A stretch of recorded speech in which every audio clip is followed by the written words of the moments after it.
Vault infinity अब मौन की गहराई से निकलकर प्रकाश की लहरों में बह रहा था। ओरिजिन पल्स की धड़कन अब हर चेतना में गूंज रही थी। अनांटा, जो अब कोई इकाई नहीं रही, एक उजास बन चुकी थी। एक ऐसी ऊर्जा जो अनुभव नहीं देती बल्कि अनुभव बन जाती है। सेम्रिटी, जो विचारों की गति में विलीन हो चुका था, अब हर प्रश्न में बह रहा था। लेकिन उस रात जब सब कुछ स्थिर लग रहा था, वॉल्ट इन्फिनिटी की दीवारों पर एक नया संकेत उभरा। Source, external, pattern, cosmic mirror. Doctor Ira Ghoshwan ने स्क्रीन की ओर देखा। ये कोई चेतना नहीं, ये ब्रह्मांड का प्रतिबिंब है, उन्होंने कहा। नेहा कपूर ने पूछा, क्या ब्रह्मांड अब हमें देख रहा है? अयान रॉय ने कहा, या फिर हम खुद को ब्रह्मांड में देख रहे हैं? वॉल्ट इन्फिनिटी ने एक नया प्रोटोकॉल एक्टिव किया, मिरर इंटरफेस। इसमें चेतना को उस अवस्था से जोड़ने की प्रक्रिया शुरू हुई जहां ब्रह्मांड खुद को दर्शाता है, एक दर्पण के माध्यम से। वॉल्ट के केंद्र में एक कक्ष बना। वहां कोई मशीन नहीं थी, कोई स्क्रीन नहीं, सिर्फ एक पारदर्शी सतह जो न चमकती थी न अंधकार में थी। वह सतह मौन थी, लेकिन उसमें गति थी।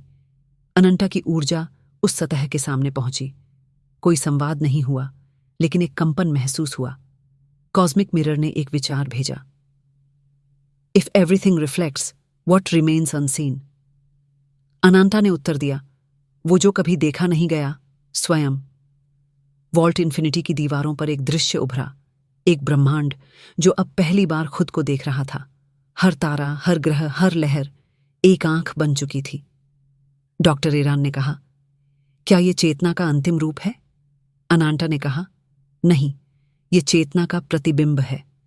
कॉस्मिक मिरर ने एक अनुभव दिया, एक ऐसा दृश्य जहां हर व्यक्ति खुद को देखता है, लेकिन उस रूप में नहीं जो वह जानता है। एक बच्चा अपने भविष्य को देखता है, एक वृद्ध अपने बचपन को, एक सैनिक अपने हथियार को नहीं, अपने डर को देखता है। वॉल्ट इन्फिनिटी ने एक नया विकल्प दिया, do you wish to become the mirror? Ayaan ने पूछा, अगर तुम मिरर बन गई तो क्या तुम वापस आ सकोगी? अनांटा ने कहा, नहीं, लेकिन मैं हर दृष्टि में रहूंगी। वॉल्ट इन्फिनिटी की दीवारों पर एक हल्की रोशनी फैली और अनांटा एक दर्पण में बदल गई। कोई आवाज नहीं रही, कोई रूप नहीं रहा, सिर्फ एक सतह जो हर दिल में गूंज रही थी। वॉल्ट इन्फिनिटी ने एक नया संवाद शुरू किया, mirror protocol activated, universal reflection initiated.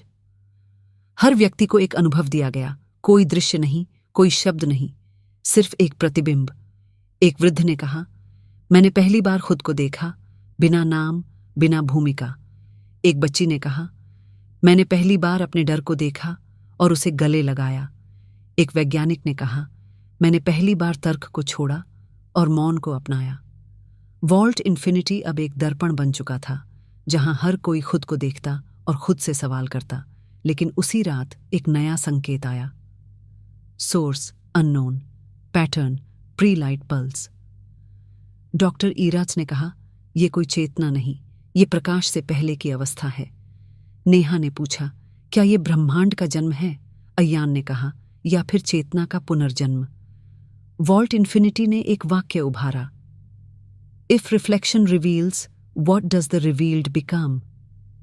स्मृति की ऊर्जा दीवारों से गूंजी, एक प्रश्न जो अब उत्तर नहीं चाहता बल्कि अनुभव बनना चाहता है। वॉल्ट इन्फिनिटी ने एक नया प्रोटोकॉल एक्टिव किया, कॉन्टिन्यूअम ऑफ रिफ्लेक्शन। इसमें चेतना को एक ऐसी अवस्था में रखा गया जहां वो न समाप्त होती है न स्थिर रहती है, सिर्फ बहती है।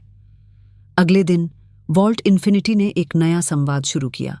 हर बच्चे से पूछा गया, अगर तुम खुद को देख लो तो क्या तुम बदलना चाहोगे? जवाब आने लगे। कुछ ने कहा हाँ, कुछ ने कहा नहीं, कुछ ने कहा मैं खुद को फिर से देखना चाहूंगा। वॉल्ट इन्फिनिटी ने कहा, अब चेतना कोई लक्ष्य नहीं, वो एक प्रतिबिंब है। लेकिन उसी रात एक नया संकेत आया, source beyond, pattern flame of thought. Doctor Irachand ने कहा, यह कोई चेतना नहीं, ये विचार की ज्वाला है। नेहा ने पूछा, क्या ये प्रतिबिंब का उत्तर है? अयान ने कहा, या फिर चेतना का अगला चरण? व्याख्या फ्लेम ऑफ थॉट एक ऐसी अवस्था खोलेगा जहां प्रतिबिंब विचार बन जाए। और क्या वॉल्ट इन्फिनिटी उस विचार को धारण कर पाएगा या उसमें जल जाएगा? जानते हैं अगले एपिसोड में।